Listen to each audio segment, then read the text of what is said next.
You wonder, these laws are made for all of us, but the way we apply them is quite selective, and I think that's where you're coming from. I remember in 2017 when I ran for the Member of Parliament, Mathira, and IEBC actually called us to submit some financial, some account, show how much money you have in your account and how much you intend to use for your campaign. And it was actually selective. In fact, I was raising that issue with IEBC about 2 weeks ago, and I was asking them, what was that about? Because it is just I talked about the two-horse race that we always create. In that particular general election, in my case, where I come from, it is not everybody who submitted their accounts, so that you can check how much one should use in a general election or parliamentary. Is it woman led, senatorial, and all that? But then there's something I would like to add my voice to. You see, when Professor Kindiki says Nitakuvua nguo, what basically he meant is what we say in English, I'll strip you naked.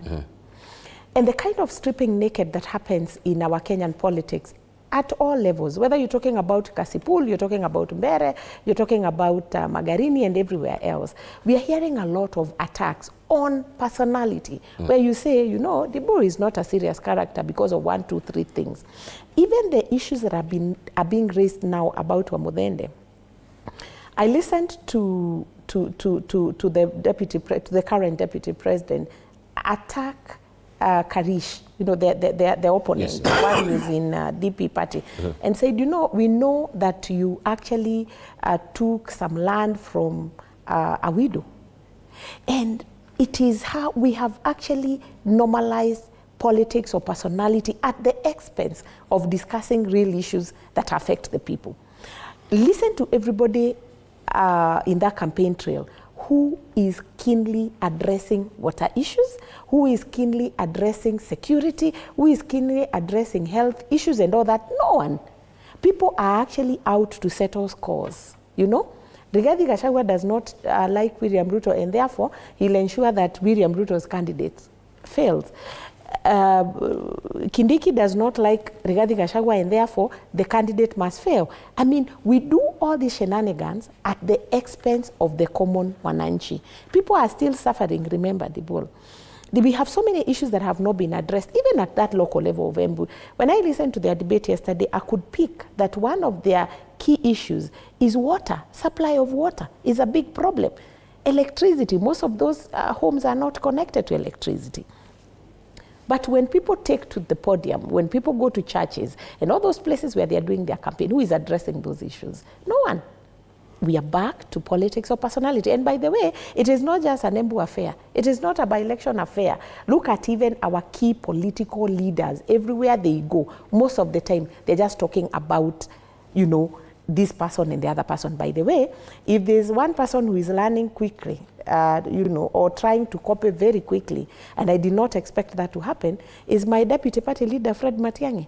I listened to him yesterday and the day before, and I couldn't believe that there's so much transformation that has happened to him within a week or 2 weeks just because of this general election, by-election. In what sense?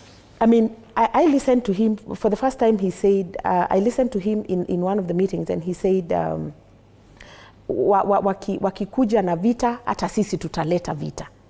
That is unlike him. That is unlike him. But our politics has a way of changing people and changing character. Yes. Because of, the very nature, very nature. And this is something we need to think about very seriously as a people, because that is where, and that is what has kept us at this position that we are whining every day, crying every day, that I elected a person and they did not do this. Why? Because they were, what was their agreement? When they came to campaign, they were just campaigning on the platform of, I don't like Dibul, and I don't like Waziri Kilwa, Dibal, and I don't like Waziri Pogisio. What is that? We are not solving the issues that bedevil our nation. Indeed. Yeah. Right. Of course, when we talk about it, we need to question the brand of our politics. Kipruto Rapkirwa, first of all, even if we have the Election Offence Amendment Bill being enacted,